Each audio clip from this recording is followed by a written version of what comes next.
Hey there, everyone. We are back today with another comic book review, and we're looking at today the Trenchcoat Brigade miniseries. Now, this is a Vertigo comic from, I don't know, 2006 maybe, I'm guessing. But let me check that out. Wow, way earlier than that. 1999. That's earlier than I thought. Okay, but Trenchcoat Brigade here. It's a miniseries with, you can see on the cover here, these four dudes. Phantom Stranger, Dr. Occult, John Constantine, and Mr. E. So these, this is like your kind of, they've all got trench coats, but it's your DC Comics magic users. And this turns out that, you can see the cover looks like a Vertigo cover, right?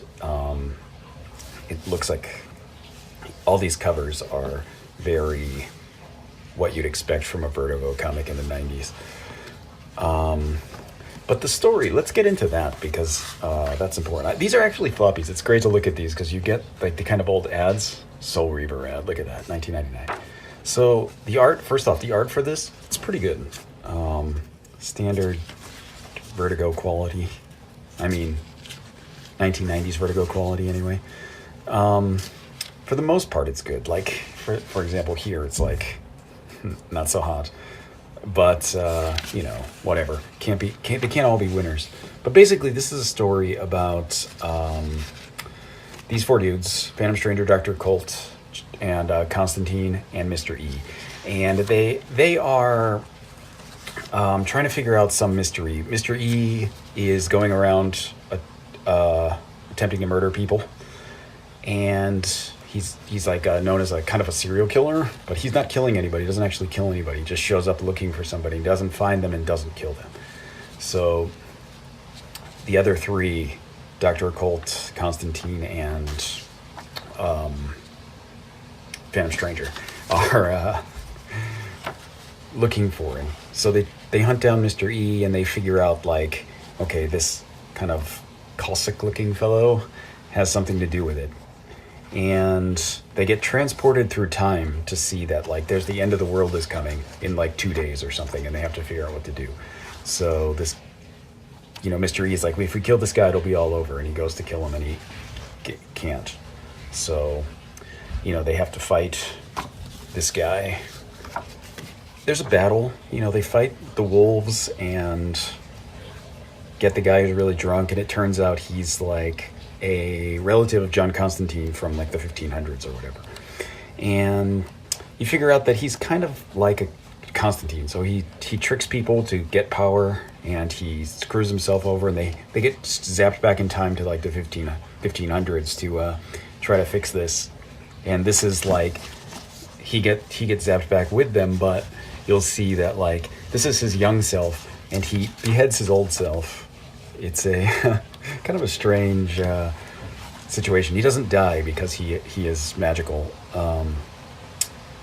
and so he's ahead now. But so it turns out that this series, he betrays this kind of fairy folk or whatever, and they are trying to get revenge. So she kind of makes a deal with this demon who is part of this book. And, the John Constantine's relation there, his great uncle or whatever, curses them to live through this situation where they have to live through the origin story for each of these characters from their viewpoint. So different characters see the origin of how they became who they are through the eyes of the other characters. So Constantine will be in the Phantom Stranger's mind or something. So and they have various reactions to it. Constantine is not phased. He's just whatever. But all the other guys have kind of horrible reactions to what happens.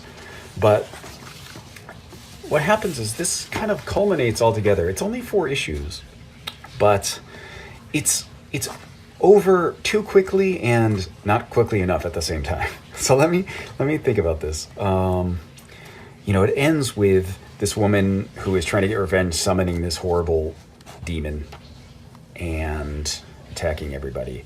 And they stop it and, get rid of the Constantine relative. And Mr. E goes back to being Eric instead of Mr. E. But, okay, so the overall quality of this is good, except that the story is a mess. It's tonally wrong in ways that I wasn't expecting it to be. So you'd go into this and you kind of experience the story and you expect it. It's like, it's sort of Lovecraftian, but it's also goofy. So like it's got two kind of parallel tones to it, which is like the John Constantine relative guy, though he's a bastard, is goofy in this. He's like constantly drunk and doing crazy things, and he's like talking about strange stuff. Nobody knows what he's talking about in a kind of goofy way. And he's easy to be like a jokey character, even though he's meant to be taken seriously in the terms of the story, because it's very important that he's there.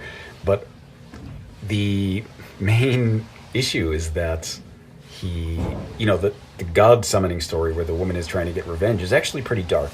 So like the god himself is like a cancer kind of that is growing to infect the world essentially, and she has like given up her life and she's like become ageless and it's infected her body and it's controlled her entire life. It's very dark. So like the tone of that story is very dark, whereas like the tone of some of the characters are really goofy. So it's kind of a mess. This ended up being like, I thought it was going to be really great because I like this era of Vertigo, but I also like all these characters a lot. But it ends up being that it just kind of ends up being a middling story. So, if it sounds interesting to you, I'd suggest picking it up. But like, if you're just on the fence, like you could probably skip it. It's it's just interesting to have these specific characters all together. It's interesting setup. But yeah, that'll do it. That's my review of the Trenchcoat Brigade. It's kind of old, probably cheap though. You probably dollar bin stuff, but whatever, good stuff.